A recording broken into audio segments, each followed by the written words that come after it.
Typically, when we think of a scary place, we think of the Bermuda Triangle, Area 51, maybe even Alcatraz. And all these places do belong on their own list, but they all seem to pale in comparison to Skinwalker Ranch. From giant wolves to mysterious gray figures knocking on windows at night to strange lights in the sky and even UFOs, Skinwalker Ranch really does seem to have it all. And on top of all of this, there actually does seem to be some evidence to support these claims and findings. So without further ado, let's delve into Skinwalker Ranch and the Sherman family and what exactly happened to them in their strange events. Skinwalker Ranch occupies about 500 acres in northern Utah, and strange occurrences are no new thing for this area of land. As a matter of fact, it goes back to the early Spanish missionary days. Reports of UFO sightings, Sasquatch, cattle mutilation, stuff like that. The actual reason behind this land supposedly being cursed goes back to the Utes and Navajo tribe though. It is believed that the Utes were having a dispute with the Navajo tribe and would often take their horses and round up the Navajo people and enslave them. In retaliation to this, the Navajo tribe decided to cast a curse upon this land. This land later became Skinwalker Ranch. To this day, it's still being reported by the Utes tribe that witches and strange things are still being seen on this land.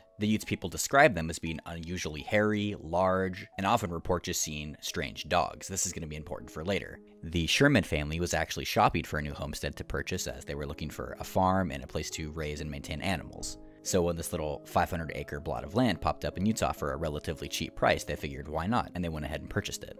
Things got strange for the Sherman family very quickly though, as their first day on the farm, they actually noticed off in the distance as they were standing around outside with their family, they noticed what appeared to be a wolf or a coyote of some sorts walking towards their pen slowly. They saw it off in the distance and didn't really make much of it at first, but they did notice that it seemed to be unusually large. As it started to make its way towards them, it just kind of walked on by. It didn't really seem to be aggressive or dangerous in any way. It just seemed like a very strange occurrence. It's reported that one of the Shermans actually reached out their hand and pet the coyote or wolf, and it had no effect on the animal. And it just continued on walking closer and closer to their pen, where their livestock was. The Shermans definitely didn't expect what would happen next though. As the wolf started making its way closer and closer to the livestock pen, it noticed that a calf was actually sticking partway out of the pen. The wolf then used this opportunity to lunge at the calf and grab its head in its jaws. Seeing this event happen, the Sherman family quickly took up arms and started firing at the beast. The handguns and rifles appeared to have no effect on the wolf, however. It just kind of walked off after a little bit. Shortly after this, the family reported a rotting flesh smell that stayed around.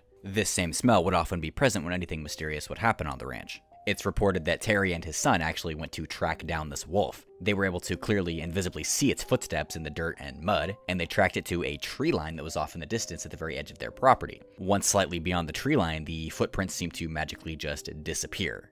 They were never able to find the wolf or any trace of it. What this meant for the Sherman family was that they had a constant threat to their calves and their livestock right off the bat. This was day one. So Terry and his sons were going to keep a super close eye on the ranch to make sure that nothing would come to steal the calves or harm them, as this was obviously their main source of income. What added to the mystery for the Sherman family was when they got settled into the house, they noticed that on every single door and window was a super sturdy reinforced deadbolt on both sides of the doors. This was strange because why would you need to be able to deadlock both sides of a door? The Shermans noted this, but weren't about to make some big deal about it because it was their first day and they had just bought the property for a relatively good price. So they figured they might as well stick in, dig deep, and try to stick it out as long as they can. Things were going to get much worse for the Sherman family though, and as Terry made it a habit to stay out on his front porch and guard his homestead, he would take note of some very strange sightings. And these sightings weren't rare either, they were quite common. The most common thing for Terry to see was lights off in the distance. These lights would actually tend to move away from him as Terry would approach them, so he could never truly get right on top of them to figure out what they were. They almost looked like headlights from a distance. But as he would approach these headlights to investigate, they would make no noise and simply vanish. Another strange thing that Terry would witness was a giant orb. This orb would actually float towards him right up to the front of his house. It would cause an overwhelming sense of anxiety and fear, and most of his family reported seeing this. One night, Terry was sitting on his front porch guarding his homestead when he looked off into the distance and saw a giant orange orb. He didn't know what this orb was, of course, so he lifted up the front of his rifle, and he was able to make out what looked like a person crawling through a portal on the other end of his property. The things that were coming through the portals would actually group together and come to the front of his house. They would often bang on the windows, press their faces against the windows, try to open doors. But the strangest thing is that these things didn't seem to have a face. It was just a flat, gray surface. Because of these occurrences, the Sherman family wasn't able to get any sleep at night, and because of this, it just led to higher tensions on the property. All of these strange things happening led the Sherman family to come to the conclusion that, hey, we need to get out of here. This isn't safe anymore. Some really strange stuff is going on here. So what Terry ended up doing was posting an ad in a newspaper, and a billionaire by the name of Robert Bigelow decided to pick up the property from them. Robert Bigelow would deploy his NIDS research team to investigate the property and get to the bottom of all these strange occurrences. This NIDS research team was made up of highly certified doctorates and PhDs that would investigate things like hazardous material, strange stuff in the environment that might be causing this kind of hallucinations, just stuff like that. Essentially trying to debunk the things that might be going on. Not necessarily trying to get evidence, but more so trying to disprove the things that were going on there. Terry and Robert came to an agreement that Terry would remain on the property and help maintain it, and also take care of the animals. A small part of him, though, wanted to see if the NIDS research team could find anything conclusive about what was going on there. After a period of time, the NIDS research team was unable to find anything conclusive that would disprove what was happening to the Sherman family, and they would in fact actually get some evidence to perhaps support these claims from the Sherman family.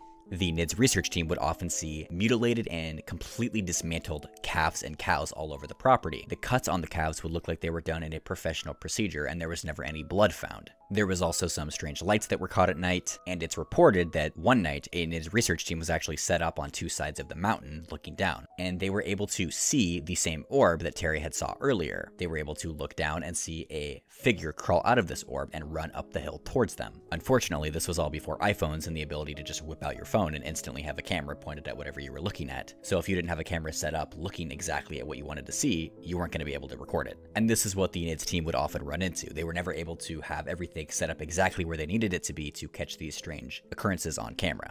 After a while, the occurrences on the property continued to just die off completely. In the early 2000s, there was basically no occurrences or instances of anything paranormal on the property, and Robert Bigelow decided to cut funding for the NIDS research team. And yeah, that's the main story of the Sherman family and what they experienced on the Skinwalker Ranch. This story essentially made Skinwalker Ranch famous in what it is today. So hopefully I left you guys with a little bit of knowledge of Skinwalker Ranch, and now you know a little bit more about the history and what exactly happened. If you guys did enjoy the video, go ahead and drop a like down below and subscribe to my channel. If you have any video suggestions, go ahead and comment down below, and go ahead and follow my TikTok, link in the description below. I will see you guys in the next video. Peace.